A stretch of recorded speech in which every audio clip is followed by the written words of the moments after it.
Adam, midweek practice for the Buffaloes and our last opportunity to get some media this week. And good one again. We say this every Wednesday, but I feel like we keep getting some pretty good Yeah, interviews on these Wednesdays. And we get Cash Cleveland today. Not as funny as Shador, said he was, but I'm going to give him a pass here because he's doing media for the first time. There wasn't an environment to be funny, but he was pretty good. he's a true freshman. You I got you know. got to let him ease into that. I think by the time Cash Yeah. Cleveland is an upperclassman here, he's going to be a fan favorite. He's Yeah. already trending in that direction. Yeah, Sure. I am just joking. Locker room funny is different than in front of media funny. He was actually a really good interview. Yeah. Phil Lodeholt, we talked to him today. He was pretty good, and Lejante Wester. And so just right off the bat, any initial takes? First off, LeJohntay Wester said there's some academic stuff before we're going to see that. Number one, I know that was one of the big debates coming out of last week. There was some thought that maybe you can't switch jerseys, but we see that happen with guys. Yeah, And I know a lot of that has to do with special teams a lot of the time.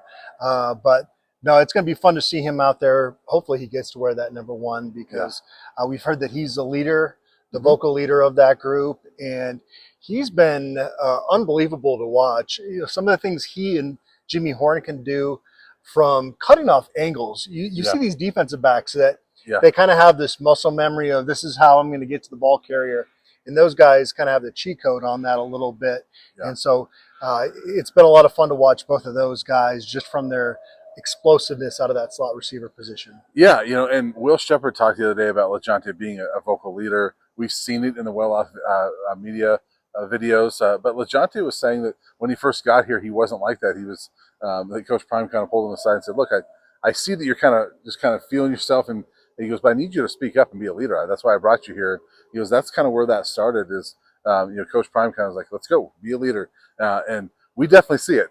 We see him on the sidelines, and he also talked about how it's important that leadership is not just coming from Shador, that it's coming from other people. I agree with him. I think that's been a big thing to have a guy like Lejante Wester bringing a lot of energy on the sideline.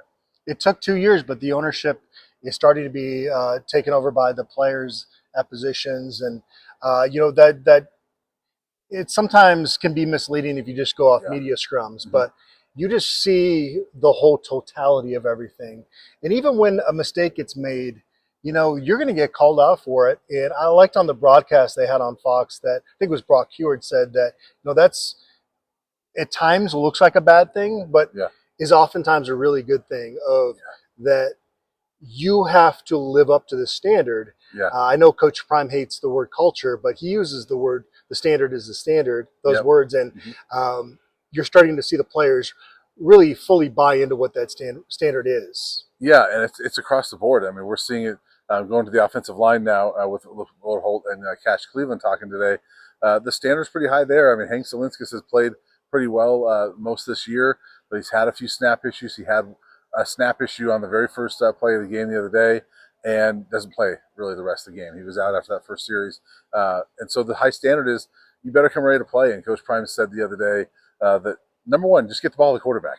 We haven't seen those issues with Cash Cleveland. He's done a pretty good job. Yeah, and we've seen guys that have gotten pulled out of a starting role before.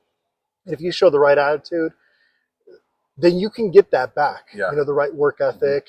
And so that, I think that, a lot of people will just want to see Cash Cleveland start, and he's going to have an opportunity to start a lot of games. It might be these last 3 regular season games, and then who knows what else. But I would not. Even Coach Prime said it at his press conference yesterday. Hank Zilinskas is still a really good football player, but he's got to get that figured out if he's going to continue to man that role. Yeah, I asked Phil Lodeholt what's going on with those issues. And he goes, I don't really know. He goes, I don't know if it's confidence. I don't know if it's being on the road, but clearly there's been some things there. But he also expressed, Hank is a pretty good football player. And Cash mentioned, he goes, look, we compete every day, and it's kind of best man's going to start. I'm not sure if they know who's going to start. It's kind of, as Cash Cleveland was saying, it's kind of who practices better that week. And so I think we could see a combination or a mix or a rotation of both those guys. You got to have the right mix of guys if you're going to keep rotating this late in the season. Yeah. Normally, I wouldn't say that's a good idea, but it is also, like we talked about, you've got to change your philosophy with recruiting. And Coach Prime might be forefront thinking in the sense that he said that if you have a rotation on the O-line in this portal era, sometimes guys won't be quick Yeah. to jump in the portal. So I know that's part of their thinking as well. But it also shows you when we talk to Cash Cleveland what IMG does for these guys to Yeah. prepare them, and we've seen that a true freshman walk-on center should not be able to handle Right. going Right. on a road environment in Lubbock where the atmosphere was just flat out bizarre and be able to handle that. And so Yeah.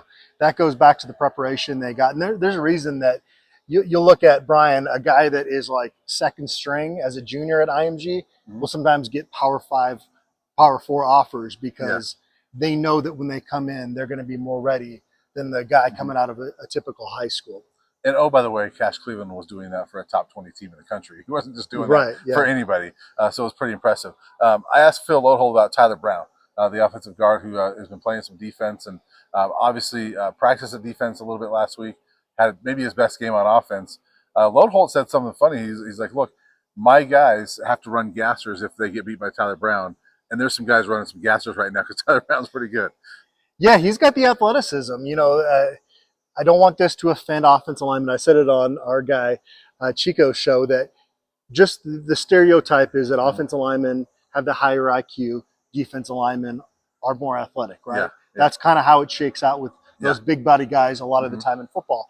But every once in a while, there is somebody that bucks that stereotype. And Tyler Brown's one of those guys that is very smart, very strong, but he's got that athleticism in there as well. And so I kind of want to see him play defense, but it has to be the right situation, I feel like, at this point. But Coach Prime said as he continues to get better, it won't matter if a guy gets hurt. They want to get him in there as well. Oh, I would love to see Tyler Brown get a sack or a nice TFL, a fourth down stop, something like that. That'll be a lot of fun. Anything else about today?